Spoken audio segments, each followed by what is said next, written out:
ભુજના જાણીતા યોગ સાધક અને પાવરલિફ્ટિંગમાં વિશ્વ વિજેતા થયેલા નિખિલ મહેશ્વરી દ્વારા ચૈત્રી નવરાત્રિના 9 દિવસ સુધી રાખવામાં આવતા નિર્જળા ઉપવાસના સ્વામી પ્રદીપ્તાનંદ સરસ્વતીએ જ્યુસ પીવડાવી પારણા કરાયા હતા. નિખિલ મહેશ્વરી પોતાના નિર્જળા ઉપવાસના અનુભવ, લાભ અને વૈજ્ઞાનિક પરિમાણો વિશે માહિતી આપી હતી. 9 દિવસના નિર્જળા ઉપવાસ દરમિયાન દરરોજ લોહીના નમૂના અને કાર્ડિયોગ્રામ લેવામાં આવ્યા હતા. પરીક્ષણોમાં B12, D3, haemoglobin, growth hormone અને ટેસ્ટોસ્ટેરોનનું પ્રમાણ વધતું જણાયું હતું, જ્યારે કોલેસ્ટ્રોલ અને અન્ય અશુદ્ધ તત્વોમાં ઘટાડો નોંધાયો હતો. આયોજક પ્રભુ નાકરાણીએ આ પ્રોગ્રામની જહેમત ઉઠાવી હતી. સૌપ્રથમ તો નિખિલભાઈ મહેશ્વરી અમારા સન્મિત્ર છે, મારા પરમ મિત્ર છે અને ઘણા વખતથી એનો મને પરિચય છે. ને એમને આ નોરતા છે, ચૈત્રી નોરતા, એમાં 9 દિવસ સુધી નિર્જળા ઉપવાસ કર્યા. અને સામાન્ય રીતે નિર્જળા ઉપવાસ કોઈ પણ વ્યક્તિ કરે તો શરીરમાં શક્તિ ઓછી થઈ જાય, નબળાઈ આવી જાય, ચક્કર આવી જાય. એનાથી ઉલટું એ 9 દિવસ જીમ ગયા છે. એને આપણે એક માનવ સભ્યતાનો જે આપણો સમાજ છે ને, એના માટે એક ચેલેન્જિંગ છે કે કોઈ વ્યક્તિ પાણી પીધા વગર 9 દિવસ રહે અને જીમ કરે ને તો પણ એનું શરીરનું વજન ઓછું ન થાય. ઇટ્સ અ ચેલેન્જ, આપણા બધા માટે ચેલેન્જ છે. અને નિખિલભાઈ આપણને આપીશ. અને એનું તો ઘણા બધા એના જીવનમાં બધા એવા ચમત્કારિક બધી ઘટનાઓ છે. ને આજે અમારા આશ્રમમાં 9 દિવસનું અનુષ્ઠાન એનું પૂરું થયું અને અમારા હાથે એમને પારણા કરાવ્યા છે. અને ભગવાનને પ્રાર્થના કરું કે એમની પાસે જે જ્ઞાન છે એ જ્ઞાન તમારા મીડિયા દ્વારા લોકો સુધી પહોંચે અને લોકો જાણે કે તમને કોઈ પણ પ્રકારનો રોગ થયો હોય તો એ બધા જ રોગોની દવા એ નિખિલભાઈ જાણે છે. કે કોઈ પણ ખોરાક ન ખાઈએ. અને ઇવન કેન્સર, સામાન્ય વ્યક્તિ જ નહીં, એને પોતાને કેન્સર હતું અને કેન્સર એને પોતે ઉપવાસ કરી અને નિર્જળા કરીને એને મટાડ્યું છે. એટલે અદ્ભુત ઘટના છે અને કચ્છનું એક ગૌરવ છે કે નિખિલભાઈ મહેશ્વરી જેવા વ્યક્તિત્વ આપણા કચ્છમાં છે અને આપણે આજુબાજુમાં ફરે છે. બધા લાભ લે એના જ્ઞાનનો. થોડા સમય પહેલાં, લગભગ 8 મહિના પહેલાં કે 9 મહિના પહેલાં એક સુંદર મજાનો કાયાકલ્પનો પ્રયોગ નિખિલભાઈએ મને સૂચવ્યો હતો. અને એમાં એવું છે કે 21 દિવસનો આ પ્રયોગ હતો ને બપોરના 12 વાગ્યા સુધી પાણીનું ટીપું પણ નહીં લેવાનું. અને 12 વાગે અમુક પ્રકારના પાંદડાનો જ્યુસ, 5, 7, 10 પાંદડાઓ હોય બધા અલગ અલગ, એનું જ્યુસ બનાવવાનું, એને ગ્રીન જ્યુસ કહે. તો એ 1.5 ગ્લાસ મારે લેવાનું 12 વાગે બપોરના. અને પછી પોણી કલાક સુધી કાંઈ નહીં લેવાનું. અને બપોરના 1 વાગ્યાથી સાંજના 6 વાગ્યા સુધી જેટલી પણ ખાવી હોય ને કેરી, મેંગો, એ ખાવાની છૂટ. એટલે મારો પહેલો પ્રશ્ન હતો કે નિખિલભાઈ, કેરી ખાવાથી વજન વધે? તો કે સ્વામીજી નહીં વધે. અને પછી મેં પ્રયોગ ચાલુ કર્યો 21 દિવસનો. અમે તો બધા સ્વામીજીઓ છે, અમે તો મરવાય તૈયાર હોય, જે કંઈ થશે આઈ એમ રેડી. અને ચાલુ કર્યો મેં.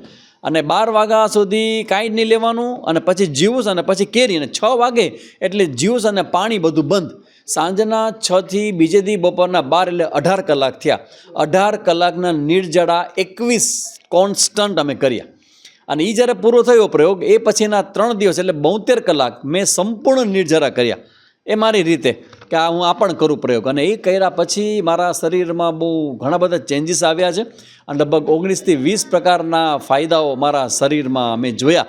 અને મને લાગ્યું કે ના, આમાં કંઈક છે. એ લોકો જે માને છે કે આપણી પ્રાણશક્તિ જે છે ને, એ પ્રાણશક્તિ આપણા શરીરનું ડાયજેસ્ટ તો કરે, પણ બીજું એનું મહત્ત્વનું કામ છે, આપણી પ્રાણશક્તિ આપણા શરીરના રોગોને ખાઈ જાય છે, એને રિમૂવ કરે છે. અને એ મેં અનુભવથી જોયું. મારી ઊંઘ બદલાઈ ગઈ, મારું વેઇટ છે એ થોડો લોસ થયો અને મેન્ટેન થયો, મારી સ્ટેમિના વધી ગઈ, યોગાસનો જે મારા થતા નહોતા એ બધા થવા લાગ્યા.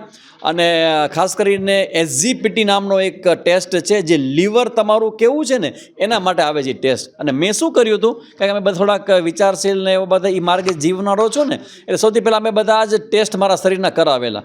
અને પછી આ 21 દિવસનો પ્રયોગ કર્યો. પછી પાછા બીજા ટેસ્ટ મેં કરાવ્યા. એમાં આવતું જે ચેન્જ છે ને એ મેં જોયું. એમાં SGPT એવું છે કે તમારા શરીરમાં જો SGPT વધારે હોય, 35-40થી વધારે, તો તમને સુગર થવાના પૂરેપૂરું સંભાવના બતાવી લોકો. તો મારું SGPT હતું 35 પ્રયોગ કર્યા પહેલાં. અને પ્રયોગ પત્યા પછી મારું SGPT થઈ ગયું 22. એટલે ખૂબ સારું લક્ષણ કહેવાય. તેવી રીતે મને ખબર પડી કે મારા શરીરમાં કેટલા ચેન્જ આવ્યા. અને એ પ્રયોગની અંદર મુખ્ય જે હતું ને, એક તો મારું ફાસ્ટિંગ હતું અને બીજું હતું એનીમાનો પ્રયોગ 3 મહિના સુધી મેં કર્યો. ને 2 વખત, આજે 21 દિવસ દરમિયાન ઉપવાસ દરમિયાન સવારે 1 વખત ને રાત્રે 1 વખત, 2 વખત. અને કોન્સ્ટન્ટ 3 મહિના મેં એનીમાં લીધું. અને પેટ અને બધું જ મારું જે IBSનો જે મારો પ્રોબ્લેમ હતો એમાંથી પણ હું બહાર આવી ગયો. અને ખૂબ સુંદર મજાનું હવે મારું જીવન આખું બદલાઈ ગયું છે. મારે ખાલી માત્ર ઊંઘ નથી બદલાણી, મારું જીવન બદલાઈ ગયું છે અને મને ખબર પડી છે કે હવે કોઈ પણ શરીરનો મોટામાં મોટો કોઈ રોગ આવી જાય ને, આઈ એમ રેડી ટુ ફેસ ઇટ. આ કોન્ફિડન્સ જે આવ્યો છે એ અમારા અનુભવથી આવ્યો છે. ખૂબ સુંદર મજાની ઘટના અમારા આશ્રમમાં જ ઘટી છે અને ઘણા વર્ષોથી અમારી ઈચ્છા હતી કે મોરારી બાપુની 36 કથાઓ કચ્છમાં થાય અને જ્યારે અમે જ્ઞાનની પરબ માંડીને બેઠા હોઈએ માધાપરની અંદર, તો બાપુ અમારા આશ્રમે ન આવે એમ કેમ ચાલે? તો બાપુને અમે પ્રેમભર્યું આમંત્રણ આપવા ગયો હતો અને બાપુએ આમંત્રણ સ્વીકાર્યું અને એના બિઝી શેડ્યુલ, બાપુને આજે 21 જગ્યાએ જવાના હતા અલગ અલગ ઘરોની અંદર, તેમાંથી અમારા આશ્રમમાં આવ્યા અને ખૂબ શાંતિથી બેઠા અને ખૂબ સુંદર મજાને મારે ને બાપુ વિશેની ઘણી બધી વાતો અમારે જે કરવાની હતી, અંગત વાતો એ બધી થઈ અને બાપુએ બધા અમારા સાધક પરિવારને બધાને આશીર્વાદ આપ્યા અને ખૂબ સુંદર મજાની ઘટનાઓ ઘટી. એટલે આવા ખાસ કરીને મારે ખાસ કહેવાનું કે મોરારી બાપુ 80 વર્ષની ઉંમરે, એને આપણે કહેવાય ને કે જુવાન ડોસલો, આમ કોઈ 80 વર્ષ એટલે ડોસો કહેવાય, પણ જુવાનને પણ સન્માન આવે એવું એમનું જે સ્ફૂર્તિ હતી, આજે ધમ કરતા આવે, ધમ કરતા જાય અને જે પણ ખાવાનું પીવાનું કોઈ પણ પ્રકારનો કોઈને રોગ ન થાય, કોઈ પ્રોબ્લેમ ન થાય અને 4-5 કલાક સુધી સ્ટેજ ઉપર વિધાઉટ વોટર, પાણી પીધા વગર બેસે. તો આ બધી ઘટના આપણા બધા સમાજ માટે છે કે જ્યારે હનુમાનજી મહારાજની કૃપા થાય તો શું ન થાય.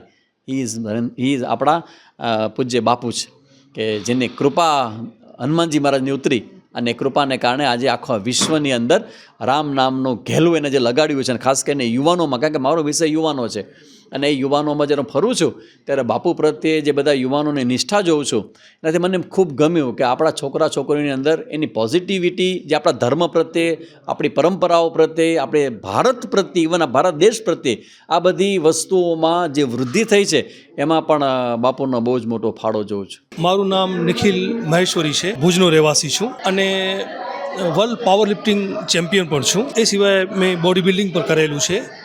બોડી બિલ્ડિંગમાં હું નેશનલ ચેમ્પિયન રહ્યો છું 2017 સુધી.